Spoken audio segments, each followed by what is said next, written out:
ഇനി എത്ര ജീവനുകൾ നമ്മൾ ഹോമിക്കണം എന്നുള്ളതാണ് ചോദ്യം. അന്വേഷണവുമായി വി എസ് രഞ്ജിത്തും സിനോജ് തോമസും എ വി ജയശങ്കറും ആദിൽ പാലോടും കേരളത്തിൽ വിവിധയിടങ്ങളിൽ നിന്നും തത്സമയം പ്രേക്ഷകർക്കൊപ്പം ചേരുന്നു. Reporter exclusive. കോഴിക്കോട് കോർപ്പറേഷന്റെ അനാസ്ഥയ്ക്ക് മറ്റൊരു ഉദാഹരണമായി മോഡൽ ഹയർ സെക്കൻഡറി സ്കൂൾ കെട്ടിടം. കാലപ്പഴക്കം മൂലം അപകടാവസ്ഥയിലുള്ള കെട്ടിടത്തിലാണ് കുട്ടികൾ ഇപ്പോഴും പഠിക്കുന്നത്. അൺഫിറ്റ് എന്ന് എഞ്ചിനീയറിംഗ് വിഭാഗം കണ്ടെത്തിയ കെട്ടിടം പൊളിക്കാൻ വിദ്യാഭ്യാസ വകുപ്പ് അനുമതി നൽകിയിരുന്നു. എന്നാൽ ഇതുവരെ കോർപ്പറേഷൻ നടപടിയെടുത്തിട്ടില്ല. അൺഫിറ്റ് സർട്ടിഫിക്കറ്റിന്റെയും വിദ്യാഭ്യാസ വകുപ്പിന്റെ അനുമതിയുടെയും പകർപ്പ് റിപ്പോർട്ടർ പുറത്തുവിടുന്നു. കോഴിക്കോട് മോഡൽ ഹയർ സെക്കൻഡറി സ്കൂളിൽ നിന്നും വി എസ് രഞ്ജിത്ത് തത്സമയം പ്രേക്ഷകർക്കൊപ്പം ചേരുന്നു. വി എസ് രഞ്ജിത്ത്, മറ്റൊരു അനാസ്ഥയുടെ നേർസാക്ഷ്യമാണ് നമ്മളിപ്പോൾ പ്രേക്ഷകരിലേക്ക് എത്തിക്കുന്നത്. അവിടെ ചുമട്ടുതൊഴിലാളികൾക്കാണ് ജീവൻ നഷ്ടപ്പെട്ടത് കോർപ്പറേഷൻ അനാസ്ഥയിൽ. ഇവിടെ കോർപ്പറേഷൻ അനാസ്ഥയിൽ ഈ കുഞ്ഞുങ്ങൾക്ക് എന്തെങ്കിലും സംഭവിക്കാതിരിക്കട്ടെ എന്ന് നമുക്ക് പ്രതീക്ഷിക്കാൻ മാത്രമേ കഴിയൂ, പ്രാർത്ഥിക്കാൻ മാത്രമേ കഴിയൂ. എന്തുകൊണ്ട് വിദ്യാഭ്യാസ വകുപ്പ് അനുമതി നൽകിയിട്ടും അൺഫിറ്റ് ആണെന്ന് സാക്ഷ്യപ്പെടുത്തിയിട്ടും കോർപ്പറേഷൻ നടപടിയെടുക്കുന്നില്ല? V S Ranjith. Doctor Arun, ഞാൻ ഈ ഡോക്ടർ സൂചിപ്പിച്ച മോഡൽ ഹയർ സെക്കൻഡറി സ്കൂളിന്റെ കോമ്പൗണ്ടിലാണുള്ളത്. ഒരു പരിധിവരെ ഞാൻ അതിക്രമിച്ച് കടന്നതാണ്, കാരണം സ്കൂൾ കോമ്പൗണ്ട് തുറന്നിട്ടില്ല, മറ്റൊരു വഴിയിലൂടെ കയറിയതാണ്. ഇതാണ് ഞാൻ നേരത്തെ പറഞ്ഞ ആ കെട്ടിടം എന്ന് പറയുന്നത്. ഇതിന്റെ ഭാഗം, ഇതിന്റെ വിണ്ട് കയറിയ തൂണുകൾ, ഷബീർ നമുക്ക് ഓരോ ഭാഗം കാണിച്ചു കൊടുത്താൽ ഇതിന്റെ വിണ്ട് കയറിയ തൂണുകൾ, സ്ലാബുകൾ ഒക്കെ നമുക്ക് കാണാൻ വേണ്ടി സാധിക്കും. ഈ കെട്ടിടം അൺഫിറ്റ് ആയതുകൊണ്ട് ഇവിടെ ക്ലാസ് നടക്കുന്നില്ല. പക്ഷെ സാങ്കേതികമായി നോക്കൂ, ഇതിന്റെ തൊട്ടടുത്ത ബിൽഡിംഗ് മുഴുവൻ ക്ലാസ് നടക്കുന്ന ബിൽഡിങ്ങുകളാണ്. ഈ കാണുന്ന PTA ഫണ്ട് അടങ്കൽ തുക 2013 എഴുതി കാണുന്ന ഈ ബിൽഡിംഗ് ക്ലാസ് നടക്കുന്ന ബിൽഡിംഗ് ആണ്. ഈ പൊളിയാറായ ബിൽഡിങ്ങിലൂടെ വേണം, ഇതിന്റെ വരാന്ത എന്ന് പറയുന്ന കുട്ടികൾ നടന്ന് അങ്ങോട്ട് പോകുന്നതാണ്.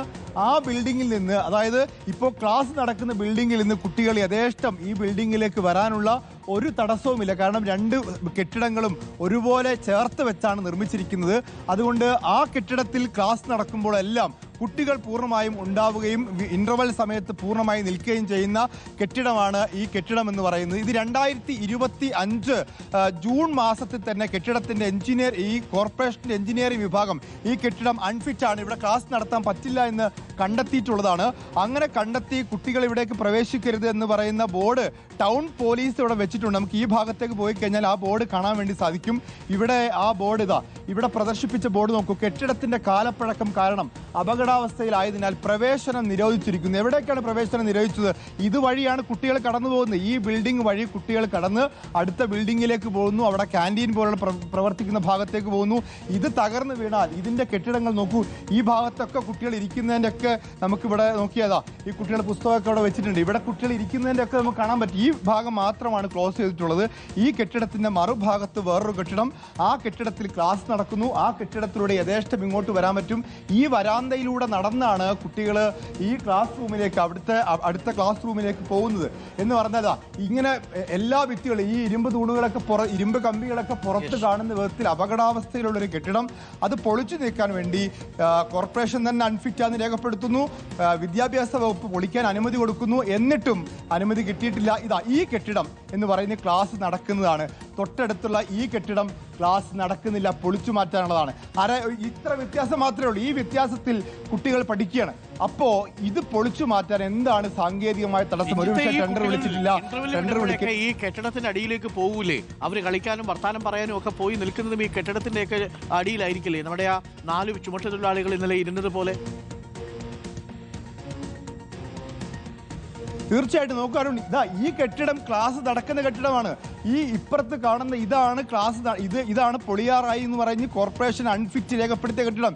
ഇത് തമ്മിൽ എന്താ വ്യത്യാസമുള്ളത്? ചുമരുകൾ തമ്മിലുള്ള വ്യത്യാസം പോലും ഇല്ലാത്ത രീതിയിലുള്ള ഒരു കെട്ടിടം. ഇവിടെയൊക്കെ ക്ലാസ് മുറികൾ നടക്കുന്നു, ഇവിടെ ക്ലാസ് ഇല്ല എന്ന് മാത്രം. ഇവിടെ ഈ കെട്ടിടമൊക്കെ ഇപ്പോൾ ക്ലാസ് മുറികളൊക്കെ ഇത് പൂട്ടിയിട്ടിട്ടുണ്ട്. പക്ഷേ ഈ വരാന്തയിലൂടെയാണ് നടക്കുന്നത്. ക്ലാസ് മുറിയിൽ തന്നെ വേണമെന്നില്ല, ഈ വരാന്തയിലൂടെ കുട്ടികൾ നടക്കുന്നു, ഈ വരാന്തയിൽ കുട്ടികൾ ഇരിക്കുന്നു, ഇവിടെ നിന്ന് ക്ലാസ് വിട്ട് കുട്ടികൾ പുറത്തേക്ക് പോകുന്നു. ഇതെല്ലാം ഈ വഴിക്കാണ്. സ്വാഭാവികമായിട്ടും ഈ കെട്ടിടത്തിന് എന്ത് സംഭവിച്ചാലും അത് ക്ലാസ് നടക്കുന്ന സമയത്ത്, അധ്യയന സമയത്താണെങ്കിൽ അപകടത്തിന്റെ ആഴം വളരെ വലുതായിരിക്കുമെന്ന് മാത്രമേ ഈ ഘട്ടത്തിൽ നമുക്ക് പറയാൻ പറ്റൂ. 2025 ജൂൺ മാസത്തിൽ അൺഫിറ്റ് ആണെന്ന് കണ്ടെത്തുകയും 2025 സെപ്റ്റംബർ മാസത്തിൽ വിദ്യാഭ്യാസ വകുപ്പ് ഇത് പൊളിക്കാൻ അനുമതി കൊടുക്കുകയും ചെയ്തിട്ടും ഇപ്പോഴും ഒരു അനാസ്ഥയുടെ സ്മാരകമായി, കോർപ്പറേഷൻ പഠിക്കാത്തൊരു പാഠമായി ഈ കെട്ടിടം ഇങ്ങനെ കിടക്കുന്നു എന്നുള്ളതാണ്.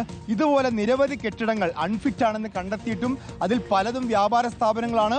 അതിലേറ്റവും ഗുരുതരമായ അനാസ്ഥ, ഇതൊരു വിദ്യാഭ്യാസ സ്ഥാപനമാണ്, സ്കൂളാണ്. ഇതിന്റെ പേര് മോഡൽ ഹയർ സെക്കൻഡറി സ്കൂളാണ്. ഇതാണ് മാതൃക. കോർപ്പറേഷൻ അധികൃതരുടെ കണ്ണുകൾ തുറന്നേ മതിയാവൂ. ഇതിൽ നിന്ന് ഒരു പാളിയെങ്കിലും അടർന്നു വീണ ഒരു കുഞ്ഞിന്റെ ദേഹത്ത് എന്തെങ്കിലും ഒരു തരിപറ്റിയുണ്ടല്ലോ, നിങ്ങളെ നാട്ടുകാർ വെച്ചേക്കൂല കോർപ്പറേഷന്റെ അധികാരികളെ. കാരണം ഇത് അൺഫിറ്റാണ് എന്ന് സർട്ടിഫിക്കറ്റ് കൊടുത്തിട്ട് ഇങ്ങനൊരു സ്കൂൾ എങ്ങനെയാണ് നമ്മുടെ നാട്ടിൽ നിൽക്കുക? ഇതൊക്കെ നമ്മുടെ നാട്ടിൽ, വിദേശ രാജ്യത്തൊക്കെ ആണെങ്കിൽ ആ കോർപ്പറേഷന്റെ അധികാരികൾ പിടിച്ചപ്പോൾ ജയിലിലിട്ടേനെ. കുഞ്ഞുങ്ങളുടെ ജീവൻ ഇത്ര വിലയുള്ളൂ. 4 ചുമട്ടുതൊഴിലാളികളുടെ ജീവൻ എടുത്തപ്പോഴാണല്ലോ ഇന്നുകൊണ്ടൊരു ഇൻഡാസ് വധിക്കാൻ കൊണ്ടുപോയത്. പക്ഷേ കുട്ടികളുടെ ജീവിതം വെച്ച് കളിക്കരുതെന്ന് മാത്രമേ നമുക്ക് കോർപ്പറേഷൻ അധികാരികളോട് പറയാനുള്ളൂ. കോർപ്പറേഷൻ അധികാരികളെ, നിങ്ങൾ കണ്ണു തുറക്കൂ, ഇല്ലെങ്കിൽ നാട്ടുകാർ കണ്ണു തുറക്കും.